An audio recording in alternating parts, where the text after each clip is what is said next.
Hi there, everybody. I'm Helen, the designer behind Sunflower Cottage Crochet and the hostess of the Preemie Crochet Challenge. This year, it's celebrating its 5th year, which is quite a milestone. And today, I'm joined by one of the designers who's participating in the event, Kirsten Holloway from Kirsten Holloway Designs. Hi, sweetheart. Hi, Helen. How are you? I'm good, thank you. How are you? Oh, I am keeping busy. This has been such a fun event, and I've had so much fun getting ready for it.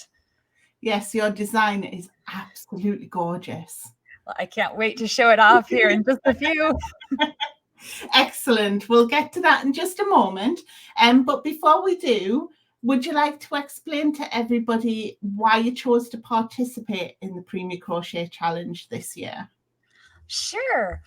Well, originally, about 10 years ago, I was just getting back into crochet and I was actually making other people's patterns at the time. And I thought, well, I think that I could potentially create something really simple. I'm not a super, talented or accomplished crocheter, but I think I could make something simple and maybe donate it to the local NICU babies, right? So I called up my local hospital and asked them what they needed. And they actually needed 0 to 3 month versus preemie sizes.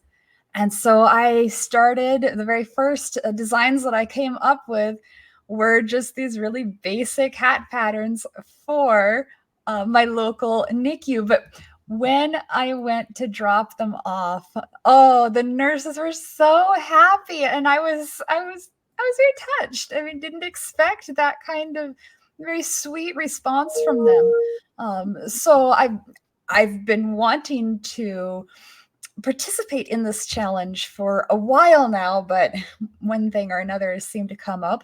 But I'm very glad to be able to participate this year. Oh, thank you. And I'm so thrilled to have you here. You're one of the first designers I started following when I picked up crochet again. So I'm trying not to fangirl over here, but maybe I am a little bit. Oh, I'm so glad you enjoyed the designs. Yes, they're absolutely gorgeous, and you've got such a style. But we'll talk about that in a little bit. Would you like to show us the pattern that you've designed for the challenge this year? It's a very you pattern, isn't it? Yes, it is. And maybe while I'm showing it, I can also kind of explain more about it and kind of the inspiration behind it. So you and probably many others know that I love texture, and texture is my thing. And so I am always trying to come up with fun new ways of using texture. Well, when it comes to little tiny babies, right, they can't have all that texture on their heads because it would hurt them, and we definitely don't want to do that. So the challenge was to come up with a little hat that was still cute and pretty, and has some of the little floral accents that I absolutely love to put in my things, but that would have a very flat texture. And I don't know if it's possible to see on my camera, but yeah, it's just very flat stitches, and it still has a good amount of stretch, and it can be made in a wide variety of yarn. I used sock yarn for all of my little hats, and I tested it in acrylic, and I tested it in cotton and a wool nylon blend, which is the one that I'm holding right now. And it works in so many different types of yarn. So I think that no matter where you live around the world, you're going to be able to find something that will work, a sock yarn that will work for this particular project. And the other thing is, these gifts, from what I understand, these little hats get passed on to the parents.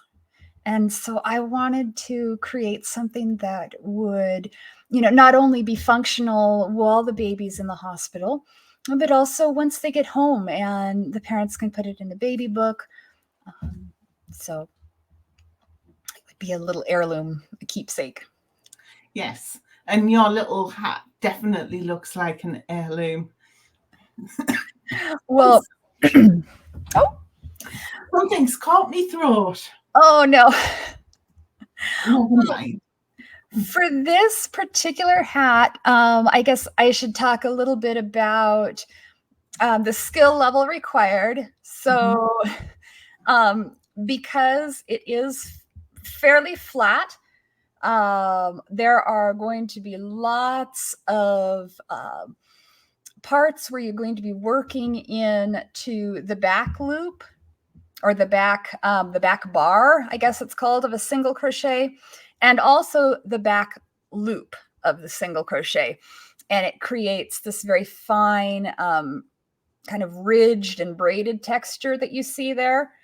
And so that's a little bit challenging to have to work into that loop for a good part of the project. So I would probably rank this as a more advanced pattern.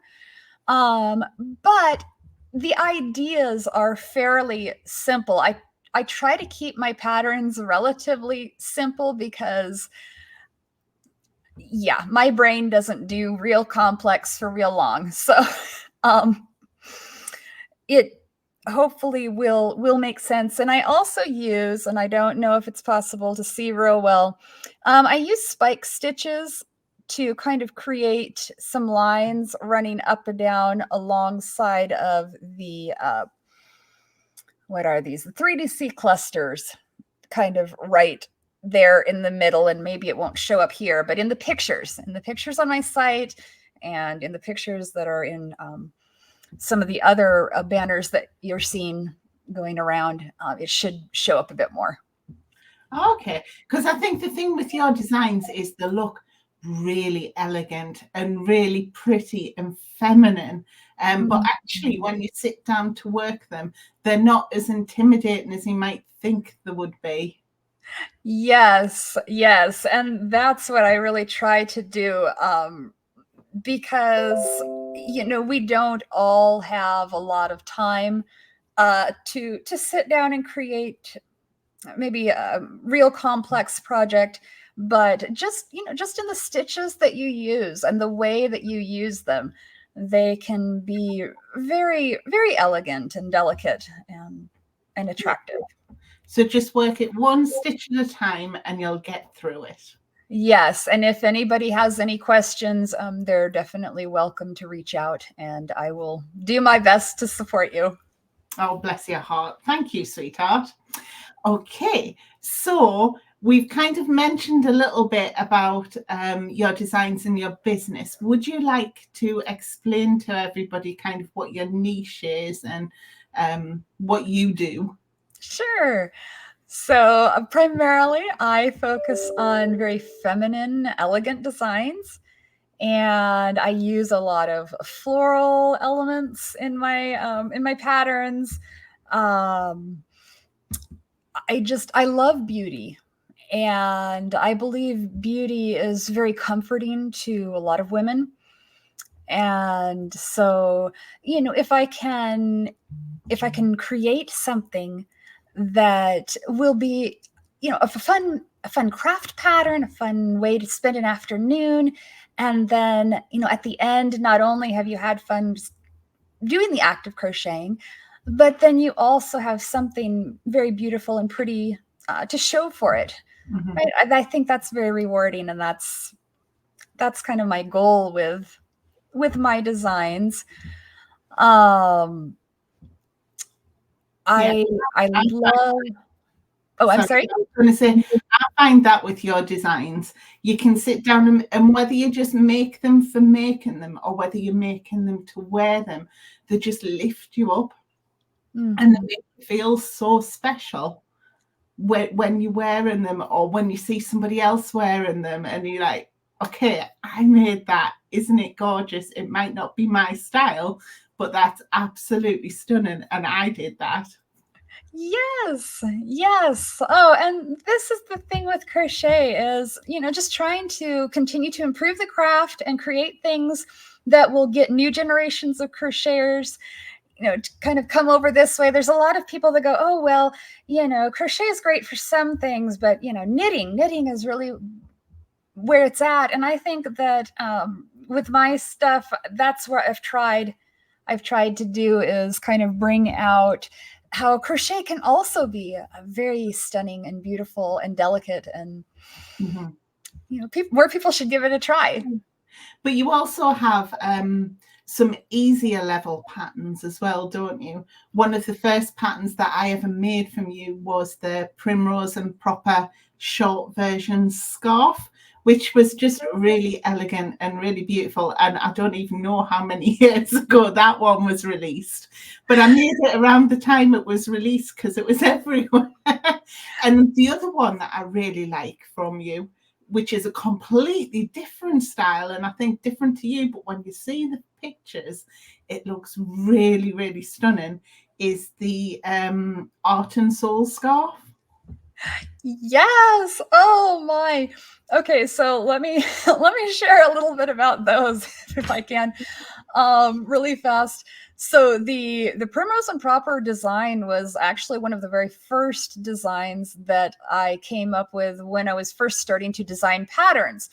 So I've been working on finished objects for a few years and kind of running a little side business there. And my husband was all, encouraging me, saying, you should design. Yeah, just don't think I can do this. And, you should give it a try. So the Primrose and Proper stitch pattern was one of the first ones that I came up with, trying to come up with something that would be pretty, that would be appealing to both knitters and crocheters. And so it was a lot of fun there. And then for the Art and Soul Scrappy Scarf, I really don't know exactly. It's just so different from anything else that I had made, but I love art and I love creativity in its many forms.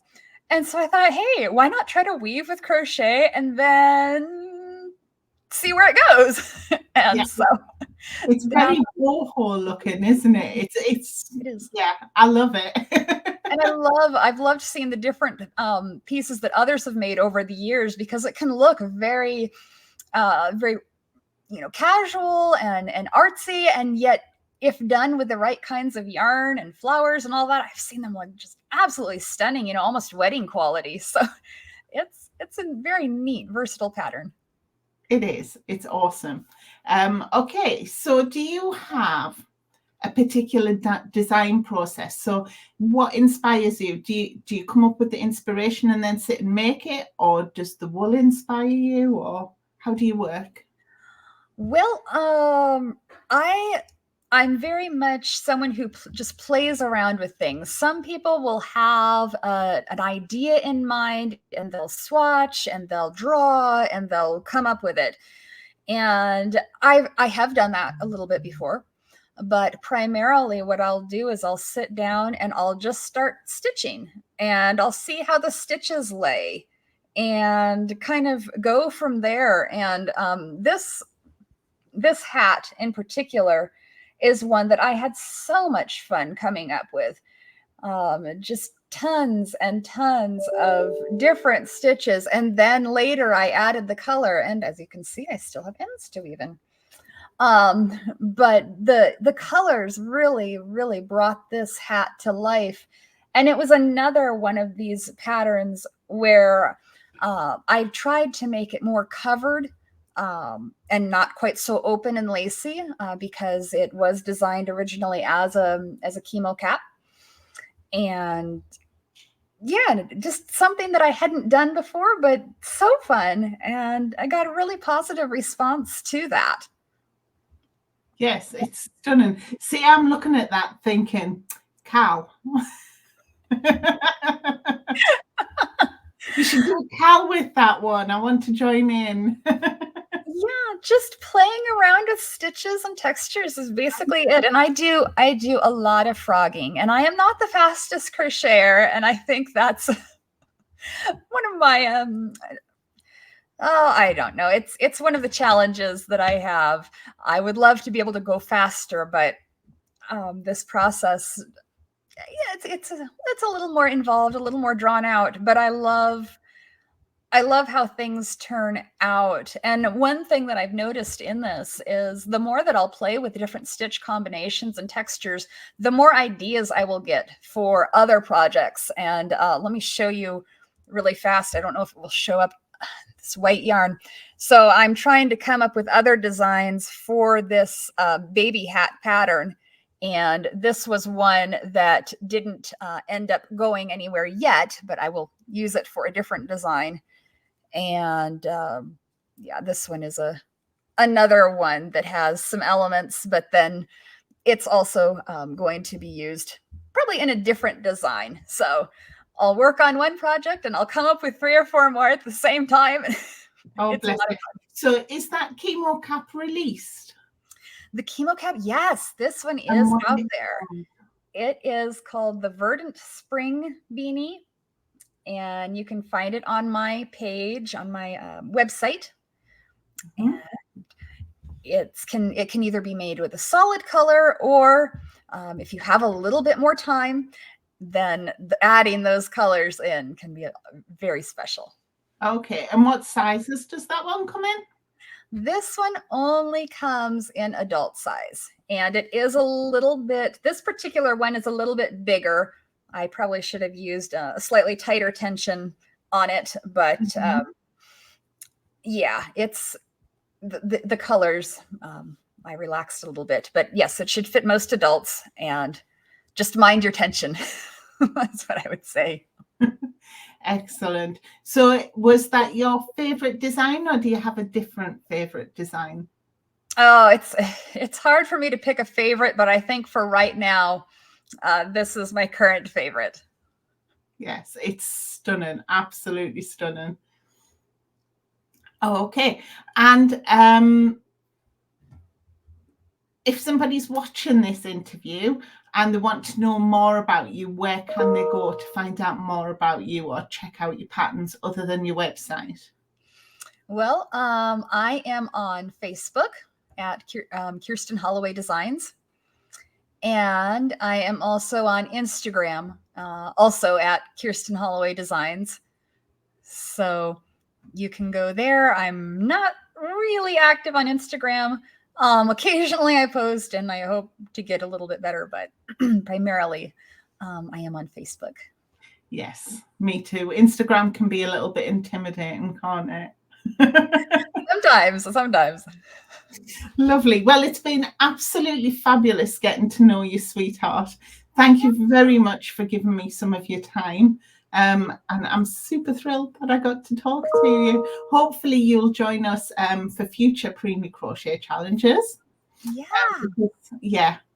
Big fan of your designs. I love them. And I think the people who are joining the challenge are going to love them as well. So hopefully you find a few more raving fans as well. Well, thank you so much. Thank you for allowing me to join. This has been so much fun. Thank you, sweetheart.